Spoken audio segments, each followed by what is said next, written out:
अस्सलाम वालेकुम, I am dental surgeon doctor Kiran Haseeb. आज मैं आपको इम्पॉर्टेंट चीज़ें बताऊंगी जो कि ब्रेसेस में आपने एहतियात करनी है। कुछ पेशेंट ऐसे होते हैं जो ब्रेसेस लगवा लेते हैं लेकिन उसके बाद वो किसी चीज़ का ख्याल नहीं रखते खाने पीने में और उनको ब्रेसेस का कोई फ़ायदा नहीं होता और बहुत सारे इश्यूज़ के साथ वो प्रेजेंट होते हैं। सबसे पहले तो जो चीज़ें आपने खाना अवॉइड करनी है ब्रेसेस पे या खाते हुए एहतियात करना है। लाइक कुछ लोगों को आइस क्यूब खाने की बहुत ज़्यादा आदत होती है, तो अगर आप ब्रेसेस के ऊपर अपने आइस क्यूब खाते रहेंगे तो उससे क्या होगा, जो ब्रेसेस है वो हमने इनेमल के साथ जो है बॉन्ड किया होता है और इट्स नॉट वेरी हार्ड, कि ये बहुत सख्त नहीं है कि आप इसके ऊपर कुछ भी खाएंगे ये टूटेगा नहीं। अगर आप बार बार इसके ऊपर आइस क्यूब खाते रहेंगे तो आपकी ब्रैकेट टूट जाएगी।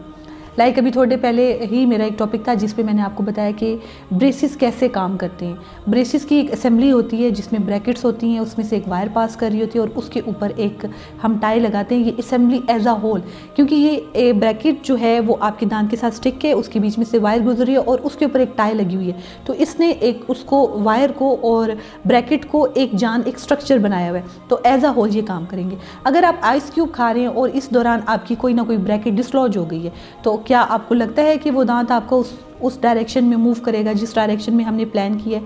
तो जब कभी भी आपकी कोई ब्रैकेट लूज़ हो जाती है, टूट जाती है, या फिर आपकी जो है बैंड किसी न किसी वजह से उतर जाता है, या तो आपकी टाई जो हमने लगाई है वो आप कुछ ऐसी चीज़ें खा रहे हैं आप बहुत ज़्यादा, क्योंकि अभी पिछले दिनों की बात है, मेरे पास 2-3 दफ़ा पेशेंट प्रेजेंट हुए और उनकी टाइज़ ही नहीं थी, ऊपर ट्राइज ख़त्म थी और उनके वो दांत सारे दांत ठीक हो गए और वो दांत आज से पीछे रह गया, क्योंकि एज अ होल इतना प्रेशर हम दांतों पे लगा रहे होते हैं, सारे दांत मूव कर गए और वो दांत पीछे रह गए। उसने कोई मूवमेंट इशू नहीं की और बल्कि वो आपका ट्रीटमेंट जो है ना 3 से 4 वीक बढ़ गया।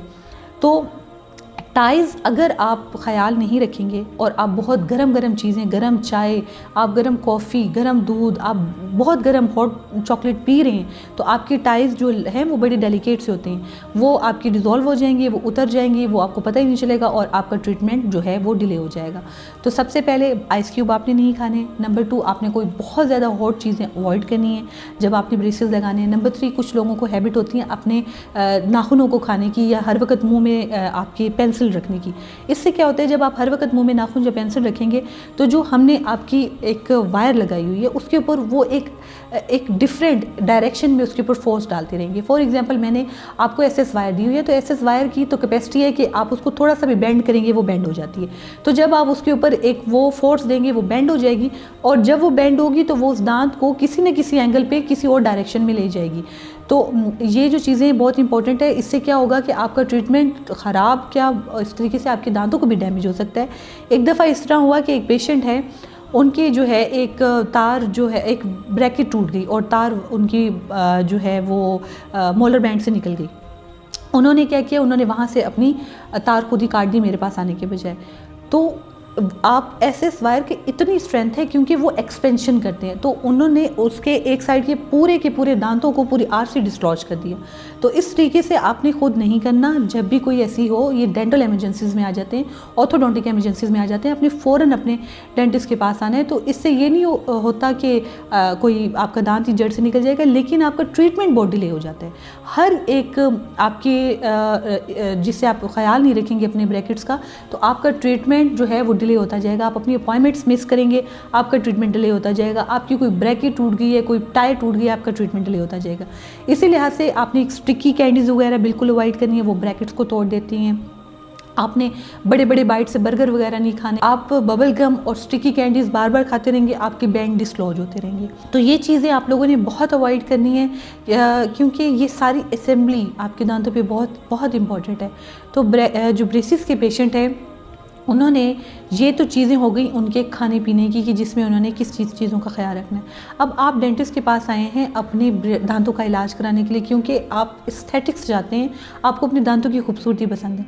अगर इस दौरान आप अपने दांतों की ब्रशिंग नहीं रखते हैं तो फॉर श्योर आपके दांत मल्टीपल कैविटीज़ के साथ जाएंगे, ब्लीडिंग गम के साथ जाएंगे। जब आपके दांत ब्लीडिंग गम के साथ जाएंगे, आपका ऑर्थो का ट्रीटमेंट भी ठीक नहीं होगा, क्योंकि जो गम्स हैं, जो उसके पेरिडोंटल लिगामेंट है, जो बोन है, वो ही कॉम्प्रोमाइज़ हो रही है, वो ही बैक्टीरिया के साथ इंगेज है। आपके दांत हर वक्त ब्लीडिंग में है तो आपके दांत हिल जाएंगे, कोई अच्छा रिजल्ट नहीं देंगे, ट्रीटमेंट डिले होता जाएगा। तो आपने अपने दांतों का ख्याल रखना है, अपनी ब्रशिंग का ख्याल रखना है, और उसके साथ साथ आपने जो है वो अपने खाने पीने का ख्याल रखना है, ताकि आप जो चीज़ भी खाएं इतने कॉशियस होकर खाएं कि आपके ब्रैकेट और आपकी वायर के ऊपर कोई प्रेशर ना हो। ठीक है, आपने इस चीज़ का ख्याल रखना है। तो ये कुछ इंपॉर्टेंट डाइट्स थी जो मैं आपको बताना चाह रही थी कि आप लोगों ने अपने ब्रेसेस की जर्नी में इनका बहुत ख्याल रखना है। Thank you so much. अल्लाह हाफिज़।